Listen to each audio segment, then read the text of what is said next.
Assalamualaikum warahmatullahi wabarakatuh. Waalaikumsalam warahmatullahi wabarakatuh. Perkenalkan, nama saya Nurfaiza Nabila Putri. Saya mahasiswa Universitas Islam Riau, jurusan Ilmu Psikologi. Baik, dalam hal ini saya ingin mewawancarai narasumber saya, yang mana wawancara ini diperlukan untuk memenuhi tugas mata kuliah wawancara dan praktikum. Baik, kepada narasumber saya, silakan memperkenalkan diri. Saya Nur Afifah dari Universitas Islam Riau.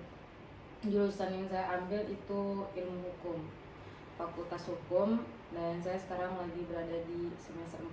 Umur saya 20 tahun. Baik, di sini saya meminta izin untuk waktunya untuk mewawancarai Anda ya. Ya, silahkan. Baiklah, sebelum wawancara ini dimulai, ada baiknya di sini saya memiliki kontrak persetujuan yang mana Anda setuju untuk saya wawancarai. Baiklah, bisa ditandatangani. Oke, baik, terima kasih.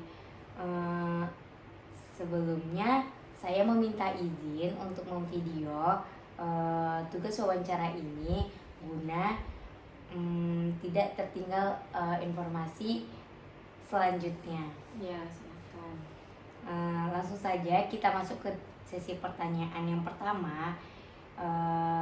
Apa ada strategi khusus yang kamu terapkan selama ini guna mempertahankan tekun belajar dalam mempersiapkan ujian? Kalau untuk saya pribadi, strategi khusus itu nggak ada. Ya, secara lumrah kayak manusia-manusia lainnya atau mahasiswa lainnya, saya terkadang seminggu sebelum ujian saya belajar, tapi tidak setekun itu, hanya sekilas saja. Tapi yang memang betul-betul belajar saya sampai menghafal itu waktu sebelum hari ujian. Oh, berarti kakak menggunakan sistem kebut semalam ya? Iya. Nah, oke. Pertanyaan selanjutnya, apakah yang kakak lakukan ketika menghadapi kesulitan atau hambatan dalam memahami materi ujian nih? Nah, lalu bagaimana kakak itu tetap tekun dalam mengatasi tantangan tersebut? Saya dalam menghadapi materi ujian yang sulit ya. Iya. Kalau saya menganalisa kembali soal, sampai saya menganalisa itu kadang hampir 5 menit saya menganalisa soal itu saja. Kadang kalau misalnya pun saya nggak bisa juga memahaminya, saya berusaha membuat jawaban saya sendiri, namun tidak sembarangan jawaban, sesuai yang saya ingat dari malam yang saya pelajari misalnya. Kakak selalu merasa kesulitan nggak di saat kakak menghadapi ujian, atau kesulitan itu datangnya tidak terlalu sering atau gimana? Kesulitan ya pastilah ya, setiap orang yang hadapi ujian pasti ada kesulitan, tapi nggak yang terlalu ya saya mah dibawa santai gitu. Oke. Nah, bagaimana cara kakak meyakini diri kakak itu untuk menyelesaikan ujian tersebut? Ya, kalau meyakini diri ya pasti dari cara saya belajar. Misalnya saya untuk terkadang saya di satu hari ujian itu kadang ada saya belajar tekun, itu saya yakin dengan jawaban saya. Tapi ada juga satu hari yang saya belajar ya sekilas gitu aja, jadi saya kurang yakin. Nah, intinya kalau saya meyakinkan sama jawaban saya ya gimana saya belajar malam itu ya dengan tekun. Jadi bagaimana cara kakak untuk fokus pikiran kakak untuk menjawab pertanyaan selama ujian tuh? Tidak melihat ke samping kanan kiri dan fokus saja sama soalnya itu saya lebih ke saya pahami. Jika teman kakak kayak ada manggil kakak, itu kakak bakal noleh atau enggak? Kalau manggil misalnya dia mau minjem sesuatu kayak tip atau apa, itu saya bakal noleh. Tapi kalau dia nanya udah nyambungnya ke yang nggak perlu kita jawab, biasanya nggak perlu.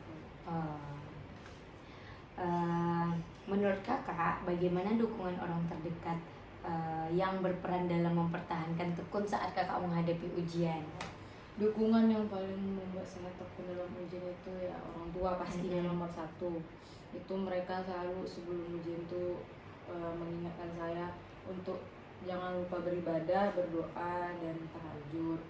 Kemudian kemudian ya cara keduanya ya saya belajar dengan serius, kurangi hal-hal yang membuang-buang waktu. Kalau yang kedua itu pastilah teman dekat yang selalu support saya.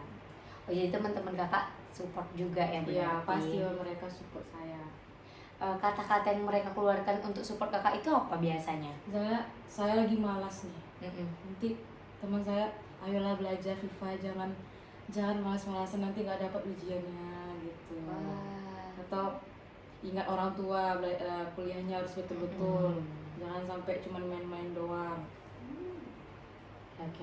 Nah, pertanyaan selanjutnya nih kak, bagaimana kakak membagi waktu antara belajar, istirahat, dan melakukan aktivitas belajar untuk ujian yang intensif? Saya membagi waktu tuh nggak terlalu membagi ya. Saya kalau membagi tuh pagi saya pasti ya kayak rutinitas biasanya. Siang saya wajibkan untuk tidur siang karena saya orang yang nggak tidur, karena nanti malam itu saya nggak konsen kalau mau belajar pun siang saya pasti kepikirannya tuh kemana-mana. Jadi saya harus belajar tuh malam, kalau nggak subuh. Kalaupun subuh saya lanjutkan sampai pagi, jadi saya itu bisa coba. Di sini kakak punya strategi atau metode yang kakak terapkan nggak untuk tetap fokus dalam tekun belajar untuk ujian tersebut? Strategi untuk tekun dalam belajar, tetap fokus gitu. Kalau strategi kayaknya kalau fokus ya kayak nggak ada lah ya. Kalau mau fokus belajar paling saya kalau fokus belajar itu menyendiri.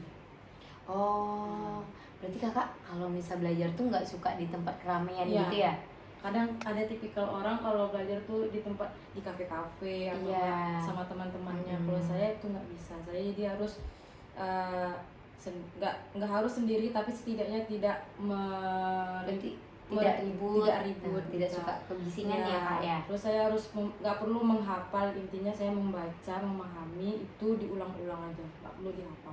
Oh, cara belajar saya. Jadi selama ini kalau kakak lagi ujian nih, kalau misalnya temen-temen kakak ngajak kayak keluar yuk gimana, itu tanggapan kakak kayak kakak bakal ngikut atau enggak?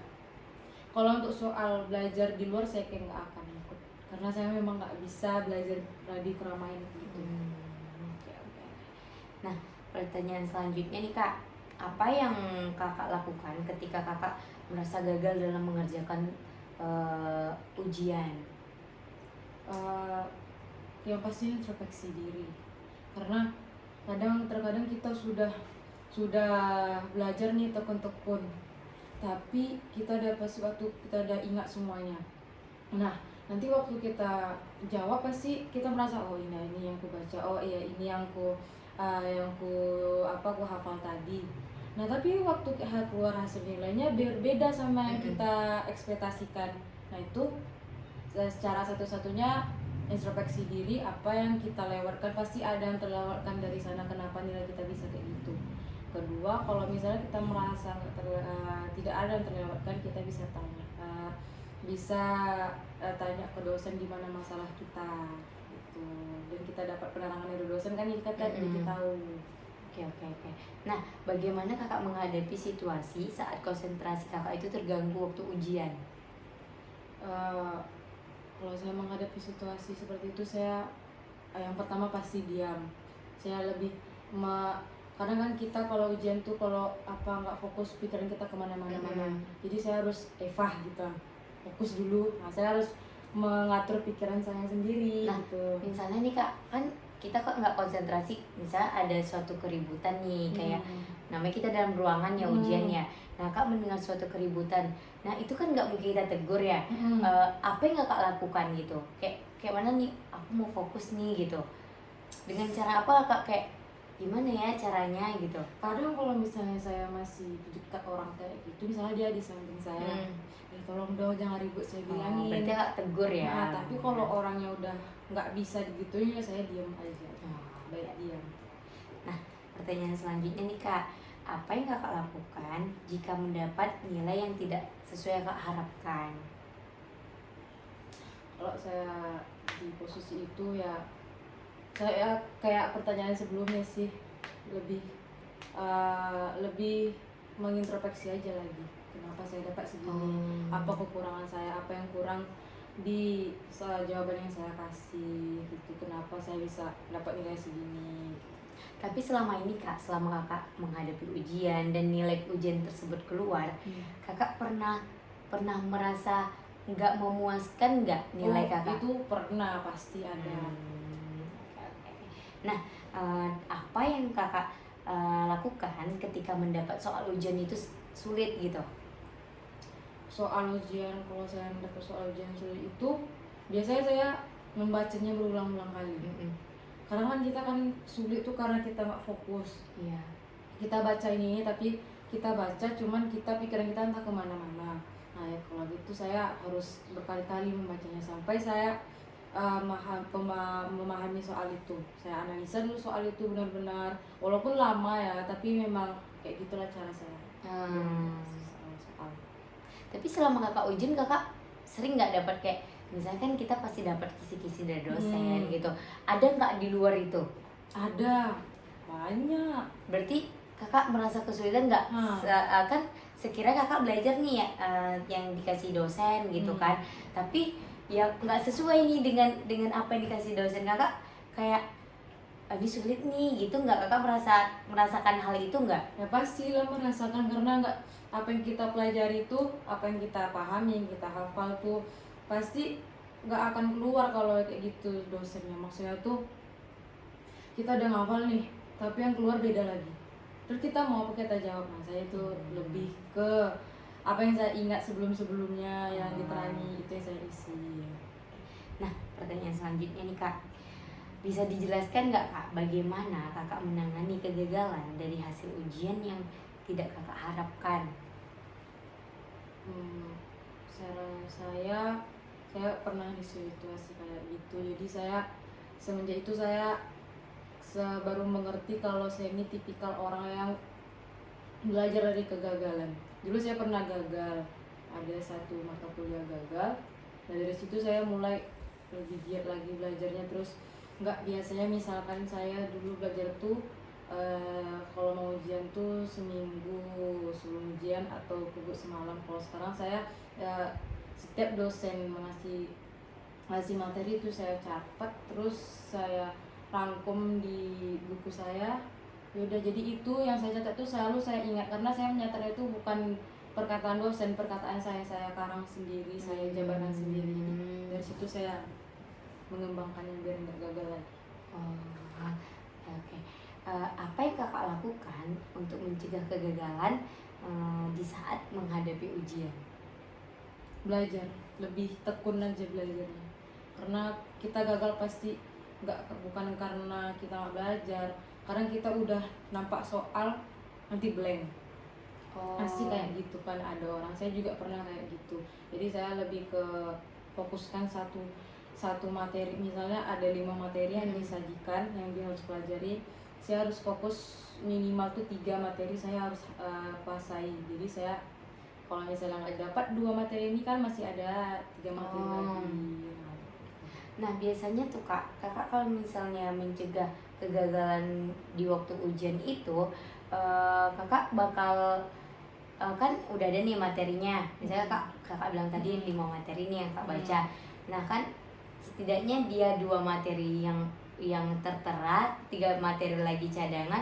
Itu tuh misalnya kakak bakal masukkan gitu nggak sih ke dalam ujian tersebut gitu? Masukkan, tapi kan ada misalnya ada 5 materi, 3 materi ini saya harus hafal, harus memang saya kuasai, tapi 2 materi lagi enggak. Tapi setidaknya 2 materi ini saya sudah baca sekilas atau enggak pahami sekilas. Jadi kalau misalnya pun ada di soal yang 2 materi yang enggak saya baca ini, setidaknya saya bisa jawab walaupun enggak sesempurna itu. Nah lanjut nih Kak, pertanyaan selanjutnya. Apakah ada situasi tertentu yang mendorong kakak untuk melakukan introspeksi diri lebih dalam? Ada.